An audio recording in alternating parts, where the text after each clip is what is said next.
My name is Jamaica Witten. I am this year's president of VegFest. I also go by the Stylish Vegan. And although I don't have children, the reason why I am moderating this wonderful panel is that I was raised vegan. So I have been vegan for 47 years.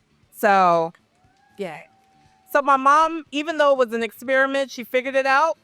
And I'm still here. And yes, I get enough protein. So, with that said, I want to go ahead and just jump right into it and have our panelists, our lovely panelists, introduce themselves. We've got some heavy hitters on here who are in the trenches raising kids or have raised children. I'm just trying to tell you, it's going to be a good look. So I'm excited about this. So, Deasia, if you want to introduce yourself and give a little bit of background, and then we'll go down the line. Hey everybody, my name is Deasia Jones, aka your vegan it girl. I have 4 vegan babies, raised them since birth. Also while pregnant, home birther, all the natural things. So that's me. Hey, how y'all doing? I'm Chef Nikki in the Mix. I have 2 daughters, 4 and 2. They've been vegan since birth. I've had a vegan pregnancy and a natural birth as well. Hi, all. I am Jessica Barrett. I'm also the vice president of VegFest. I have 2 daughters. One is right over there in that beautiful pink dress with the flowers on it. Vegan pregnancy. Her name is Laura Grace, by the way. And I also have a 28-year-old daughter, Jasmine, who's somewhere inside, who's also vegan, but was not raised vegan since birth. She's actually the one who changed my heart to be more compassionate towards the animals. And then over time, we went vegan. And so I've been vegan well over 12 years at this point. With that said, kind of jumping on to that, I think that's a great way for us to start. If each one of you could talk about why you decided to make this decision for yourself and for your children. Why vegan? Why go vegan? So I started my plant-based journey about 10 years ago now. And I knew that once I became vegan and this became more of a lifestyle for me and not so much so of like a diet, I was like, you know what? I want to carry this on into parenthood. So I feel like for me, I was brought here in my family to be the generational curse breaker. And so going through a long line of history of diabetes, heart disease, people passing away from health-related issues, I wanted to be the change that we needed to see within our family. And so that's what kind of sparked me into saying, I want to start with this new generation of raising kind and healthy children. My journey started, it was for the animals. So about 8 years ago, I seen footage of what happened inside of a slaughterhouse. And like in that moment, that day, I became vegan. And I didn't have children at the time. 4 years later, I had my first child. So since we were already vegan, it just made sense to keep it going. Eating plant-based foods. So I had no other option. Like it wasn't anything I thought about. It's just how we eat at the house. And similar to you, I started with compassion for the animals and discovered the health benefits for it. So I decided to take a step further and go to school to become a registered dietitian, to know the science behind it, and to make sure that the information I give out to others about a plant-based diet is accurate and supported by evidence. How did your families react when you decided to raise your children vegan? Families and other people just outside looking in, how they reacted? It's your children, so they can't really say too much. I think, honestly, I'll be transparent. I got way more pushback about being a home birth mom versus feeding my children vegan. When it comes to my family, it really became more so of like us educating them on the things that they can't eat, because we laid down the lines very clearly from day one. We say, hey, our kids don't eat this. We're going to pack their lunch. We're going to pack their spend the night bag with the food if you need to, but our kids will not be eating what's in your house. And I mean, they were very receptive to the fact that we chose the lifestyle. And so at some point, you just have to respect what people want to do with their own children. Yeah, similar. My family, they were actually excited because they couldn't believe I would let my children only eat vegan food. So their thing was like, they're not going to get McDonald's. I'm like, no, they're not going to have meat, cheese. What about ice cream? I'm like, there's alternatives for all those things.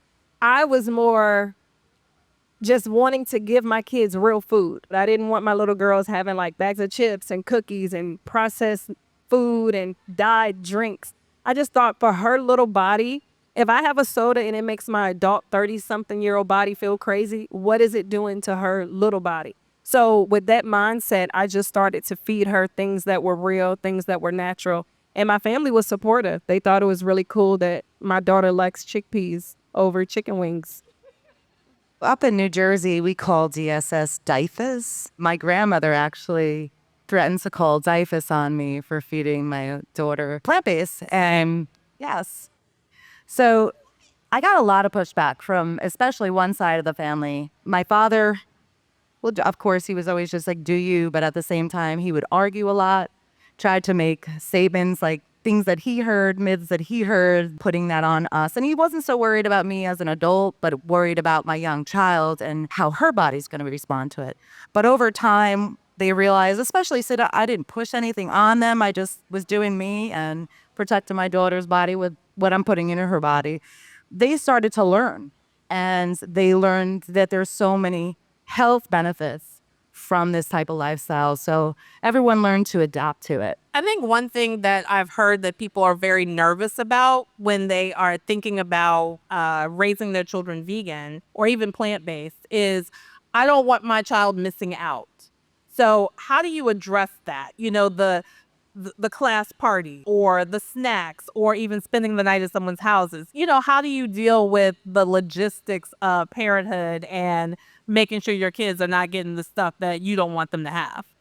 So just like Nikki touched on, we're in the beautiful land of 2023 where there's a swap for that. Like I like to tell people. And so we have good swaps for the chips and the candies and the things like that. And I don't really do a lot of candy for my children personally, but we'll do chips and we'll do pretzels, like things made with cassava flour and things like that. And one thing that I learned very early on, especially with touching on what Jessica said, with introducing and teaching your family through teaching your children this new lifestyle, I pack a bag. Like I'm quick to pack a bag because I'm like, I don't need you trying to figure out or guess what may or may not be vegan. Like we're just gonna pack a bag and that be it.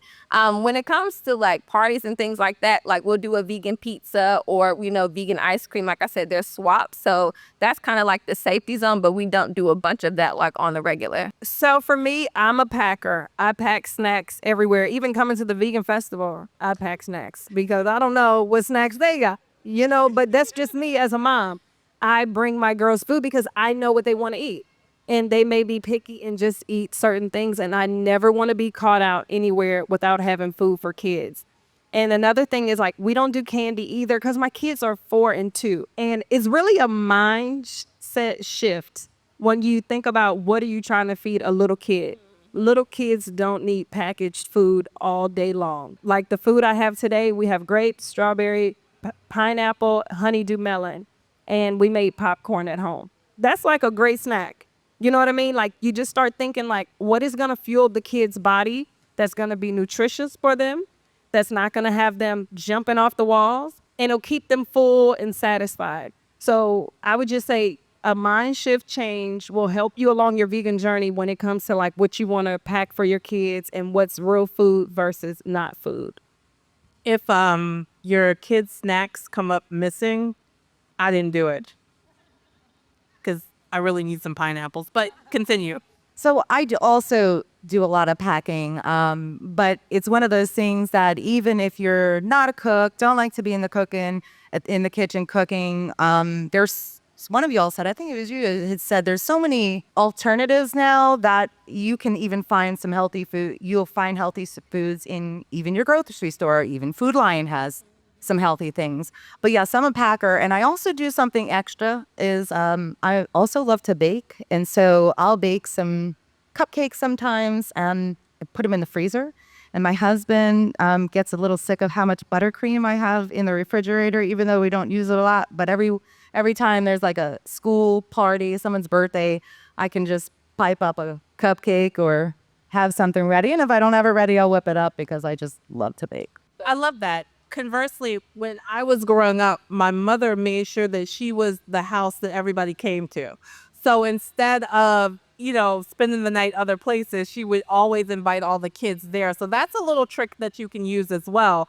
Be that party mom where all the kids come there because then they're going to get the healthy food. They're going to get the vegan food. They're going to get the things that they need. And you don't have to worry about what your kids are being fed other places. So if we're talking tips and tricks, I would definitely say that is a good one. Let's talk about some stereotypes. What do you feel like is one of the stereotypes that you come across the most when you tell people that your children are vegan and that you're raising them vegan? I'll never forget when I was pregnant with my first kid, I was working at a barbershop. I was doing reception work and they knew that I was vegan. And one of the barbers said, "Oh, you're not going to feed him chicken nuggets, chicken wings?" I'm like, no.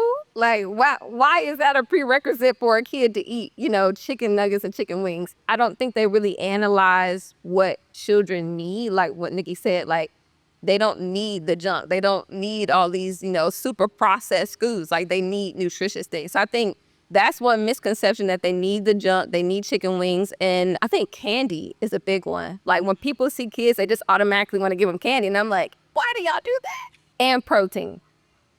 I feel like protein is a big one. I think that goes for vegans, period, not even just children. But Like I said, we all have enough protein. more than enough.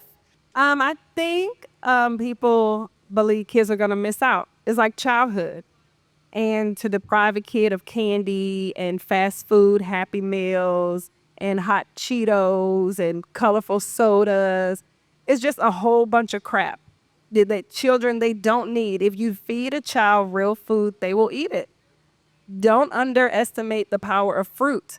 Real fruit, not fruit with syrup on the bottom of the can, but cutting a pineapple with your child, cutting an apple, grapes, like they love it. There's been plenty of times we've gone out with kids who don't eat plant-based and they eat all our food because we're outside in the park, it's hot, and they're just guzzling down grapes and juices or things that we bring, and now my kids don't have food because they had Takis and we don't eat Takis.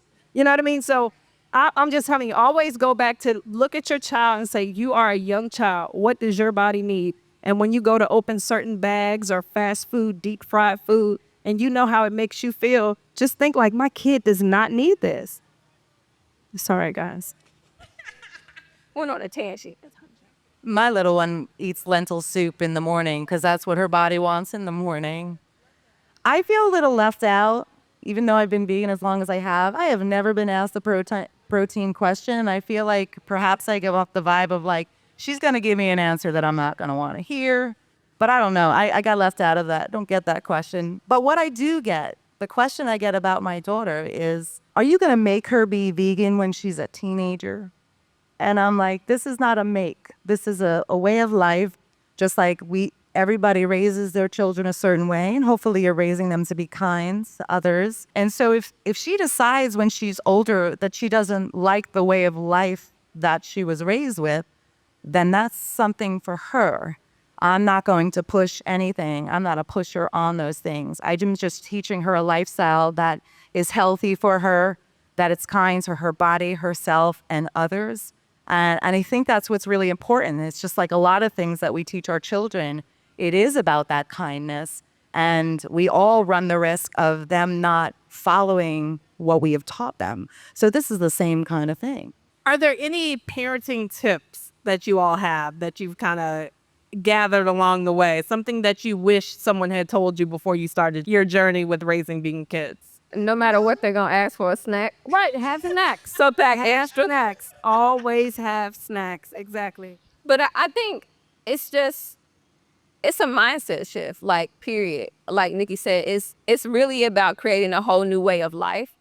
And so for me, it's like people always ask me a question like, oh, are you gonna, like, what if your kid decides they don't want to be vegan later? Like, it's their choice. Like, I can't make them do anything. But if you train a child and you instill certain things into them, like, I think it's so rewarding as a parent that my 6-year-old will look at me and ask about a certain food and say, what does that do for the body? I've done my job. Like, when you associate food with healing, that's it. That, like, game over. And so that's something that we didn't grow up. Like, I'm a 90s baby. I didn't grow up on that. I grew up on whatever was marketed in the grocery store. That's what my mama picked up. Whatever was convenient, that's what my mom picked up. And so transitioning this whole new generation to think about health in a whole new scope and lens, I think that's really dope. And that's something that I would, instill into other people. What was the question? Lord, everything. Parenting tips. If you got some. Parenting tips. Keep snacks around and give your kids real food. Not to be a food bully and tell you what not to eat, but to explore real natural foods with your child so they'll want to eat those foods. And their go-to will be fruits over chips. But there's nothing wrong with chips, but just kind of switch your mind around to think what is food and what's not food. If it's being marketed to us, 9 times out of 10 is not food. Tips I wish I would have known before I went vegan, because I took so much time before that, like it was a full transition, and I allowed myself the time to learn as for not just the knowledge on the nutrients, but also the knowledge on how to redo things. I grew up as a meat and potato person, and now I've got to change that. And it wasn't so much the changing of, because your spices are your spices, and those are all pretty much vegan. I guess it really is, and this is something I'm still dealing with because I have such a young one. My older one was already like in high school by the time we did that. How are other people going to respond to her when she's not in my presence? Like, you know, is she going to be bullied for not eating the way everybody else is, like in a public school system? But I am finding, because she is in her second year of school, she did pre-K, now kindergarten, that the school, at least the one she's in, is that they understand, they respect it, and they introduce all different things to the children, like even if someone has an allergy in the class, so that kids are aware and kind and not looking at somebody and judging their food. Just like I teach my daughter, do not judge their food. Same that I hope the same. So I wish I had tips on that. I got to say that as a 70s baby, I am happy to see that everything's changed in terms of a mindset. You know, it's a little bit more open, because when I was, 5, 6 years old, it was a whole different story when you're in school and dealing with other kids who have not been exposed. So I think that exposure is always key, and not being non-judgmental, because we all know we've all had those experiences with other plant-based and vegan folks who are so on the other side that they are just like almost offensive to folks. And we want to be inclusive, we want to welcome people in. We can't change minds if we put up barriers. Are there any questions from the audience? All right, Blues. When we think about how we feed our children financially, if you live in a food desert sort of situation, how is that an obstacle? It's not always cheap to eat clean. What are some tips to sort of navigate that world, and how did you do it? So for us, we don't live in a food desert, but frozen fruit is a great option when you can't get fresh and organic fruit. You still can do smoothies. You know, like I say, don't get the Takis, get this. Most of the times I'm at an event like this, I'm speaking to people who have access to fruits, vegetables, food. They have events like this so you can come and get exposed to different options. I'm not one to tell you, if you're vegan, it only has to be organic. You need to network with your local farmer. Like, there are obstacles in the way that I'm aware of for certain people. But if you find yourself in a position where you feel like you're becoming more stressed out and it's becoming a financial burden on your family to try to keep up with being vegan or plant-based, feed yourself. Get what you can get. And when you have the opportunity to make a better choice, or a choice that's more affordable or convenient for you, do that. It's not the end of the world if you miss out like today. You can try again next week. Because I think it's like people feel like, well, I couldn't be vegan today. I don't have anything today, whatever. I'll just, I can't do it. But if you want to do something bad enough, it's like you find ways to make it happen. You cut back on certain things, and you may just enjoy beans more than you enjoy chicken for a week. You know what I mean? Like, it's little things you can tweak. I hope I didn't come off making anyone who eats Takis feel bad, because that's not what I was doing. I was just making a joke. I was simply just saying that to say, when you see certain foods that are processed, you know that that's not real food. So make a healthier option. So whatever's healthier to you, make that option. Blues, I really appreciate that question, because as a dietitian, that's what I do, is I work with underserved communities and folks that live in food deserts. And one thing I teach them, a couple of things, is there are resources out there in so many different communities, and you can always start with your health department. ages kids 5 and under could qualify for WIC. So you can be a dad with children 5 and under and get resources, food resources that include healthy plant-based foods. And if we look in our supermarkets, some of the least expensive food, and like you said, not necessarily needs to be organic, but some of our least expensive foods are plant-based. Beans are super cheap. Brown rice is not expensive. You go to Walmart, you can get great value whole wheat pastas. I know some people are gluten-free, so you wouldn't want to get something like that. Some of our healthiest options in a grocery store are plant-based, and we don't have to get the box stuff. We can get the whole foods and learn how to season things so that we're enjoying our food. Because that's the whole thing, is it's not the steak that's good, it's how you're preparing it. So it's the same with plant-based foods, it's how you're preparing it. And there's so many options out there now for recipes of plant-based foods, and you can experiment. So like you were saying with food deserts, that's how it can be tackled. Start with the resources that you're aware of, and you can even start with the health department to see what resources they have, and then branch out from there.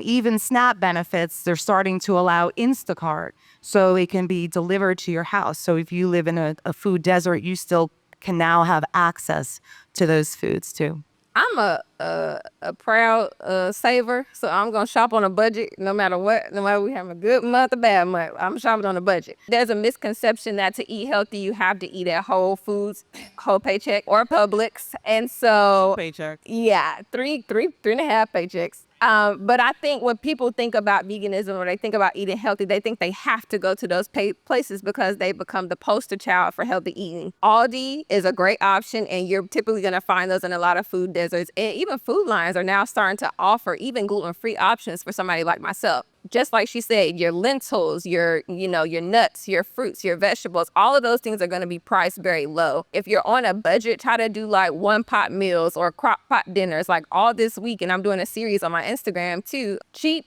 meals and grocery shopping that you can do for under $100. Like I have a family of 6 and I'm challenging myself to do $100 budget per week. And it's been fun. Like at some point you begin to have fun with it and you really start to challenge your creativity, because honestly, that's all veganism is challenging yourself to think about a new perspective on how to eat and what to eat.